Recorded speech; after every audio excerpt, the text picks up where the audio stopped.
श्रीकृष्णाय परब्रह्मणे नमः। श्रीमद्भगवद्गीता ध्यानश्लोकाः। नमोऽस्तु ते व्यासविशालबुद्धे पुल्लारविन्दायत पत्रनेत्र येन त्वया भारततैलपूर्णः प्रज्वालितो ज्ञानमयः प्रदीपः प्रपन्नपारिजाताय स्तोत्रवेत्रैकपाणये ज्ञानमुद्राय कृष्णाय गीतामृतदुहे नमः।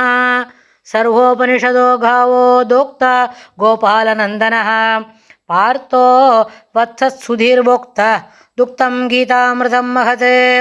वसुदेवसुतं देवं कंसचाणूरमर्दनं देवकी परमानन्दं कृष्णं वन्दे जगद्गुरुम्। அடுத்தது 3வது அத்தியாயம் கர்மயோகத்தில் 34வது ஸ்லோகம்.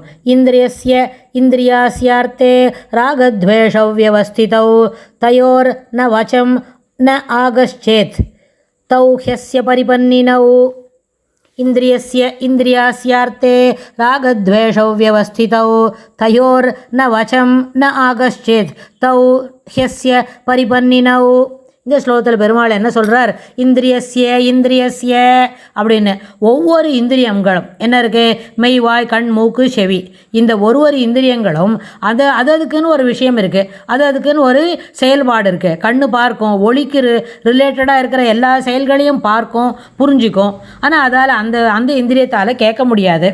அதே மாதிரி காது நுணுக்கமாக மைக்ரோ சவுண்டு வரைக்கும் கேட்குமா இருக்கும், ஆனால் அதால் பார்க்க முடியாது. எல்லா விதமான ஒலி வகைகளையும் விதவிதமாக புரிந்து கொள்ளக்கூடிய சாமர்த்தியம் அந்த காதுக்கு உண்டு, ஆனால் அதை காதால் பார்க்க முடியாது.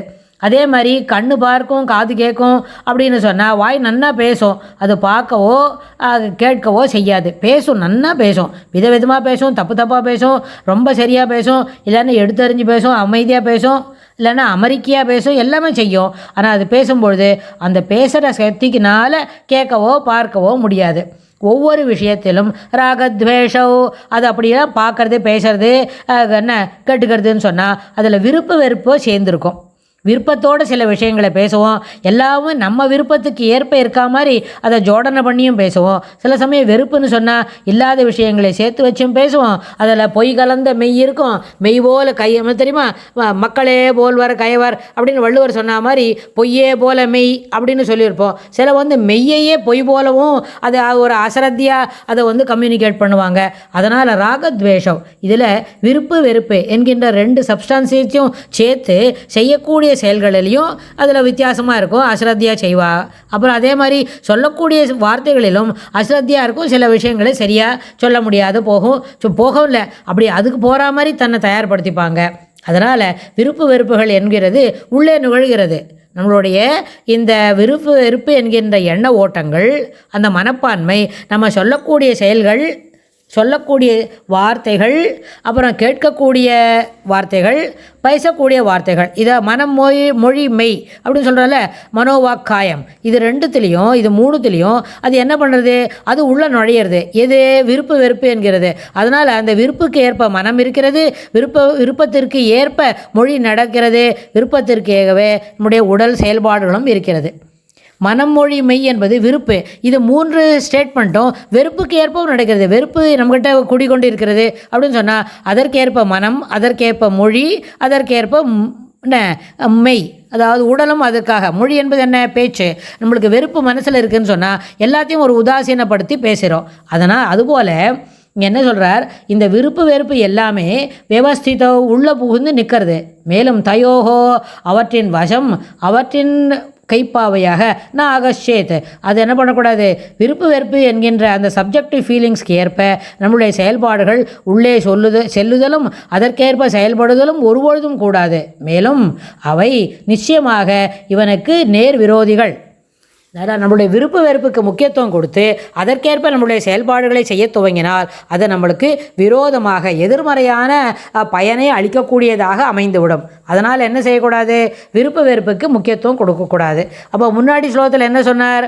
சத்துவம், ரஜஸ், தமசு என்கின்ற 3 குணாதிசயங்களும் பிரகிருத்தியின் அடிப்படையிலே பூதானி அப்படின்னு சொன்னால் இந்த பூவுலகத்தில் இருக்கிற எல்லா உயிரினங்களும் இந்த இயற்கைக்கு ஏற்பவே ஒத்து நடக்கிறது. இயற்கைக்கு மாறாக நடப்பதற்கு வாய்ப்பில்லை.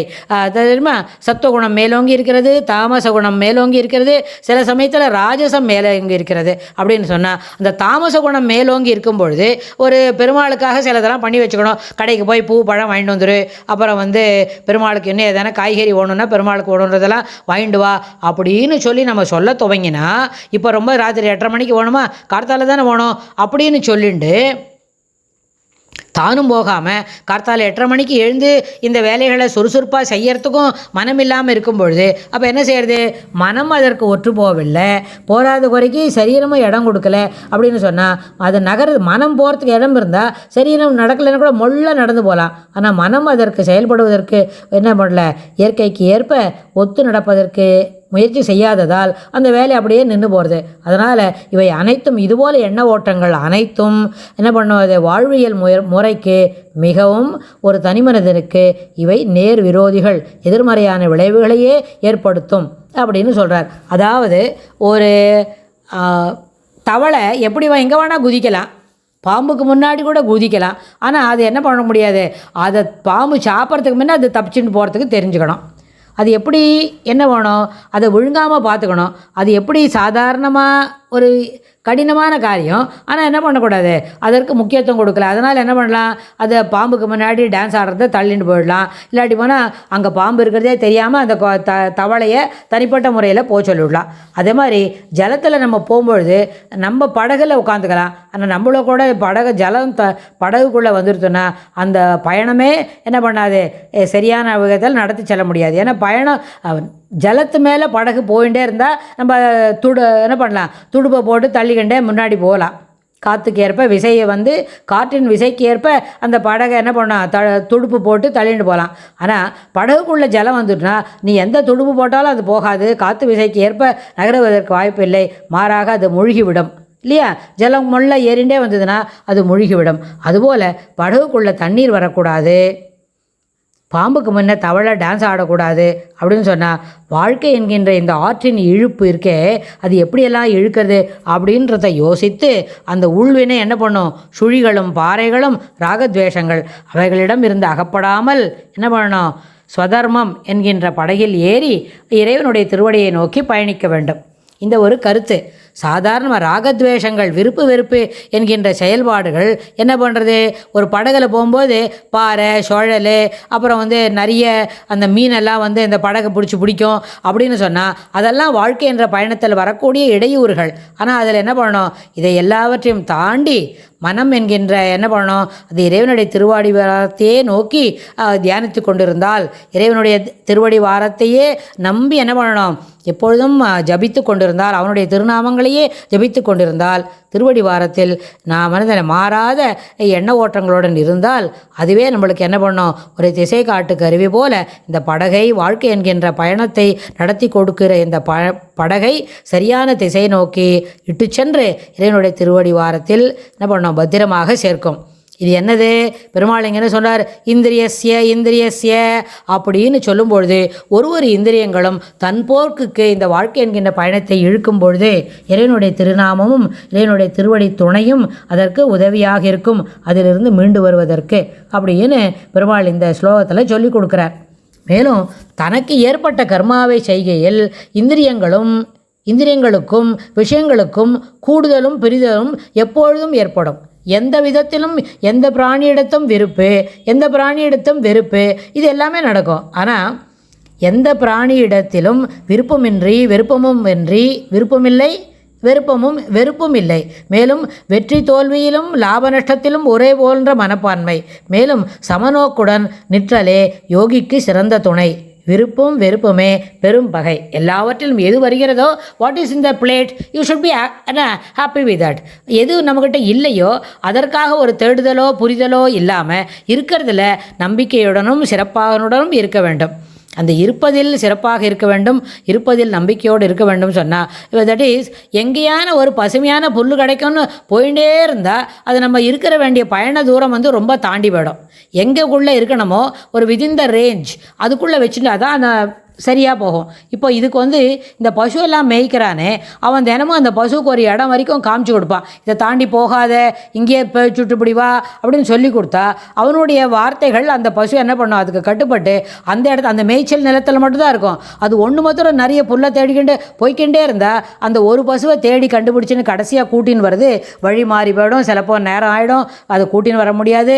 அது கடைசி நேரத்தில் அது ஓட ஓட விரட்டிக்கிண்டு வந்தால் அதால் ஓடி வர முடியாது. நிறைய புல் தின்னுடுத்துனா அது ரொம்ப நிதானமாக தான் நடக்கும். இதுக்காக மற்ற பசுவெல்லாம் காத்துருக்க வேணும் அப்படின்னு அது எப்படி ஒரு ஏற்புடைய செய்தி இல்லை.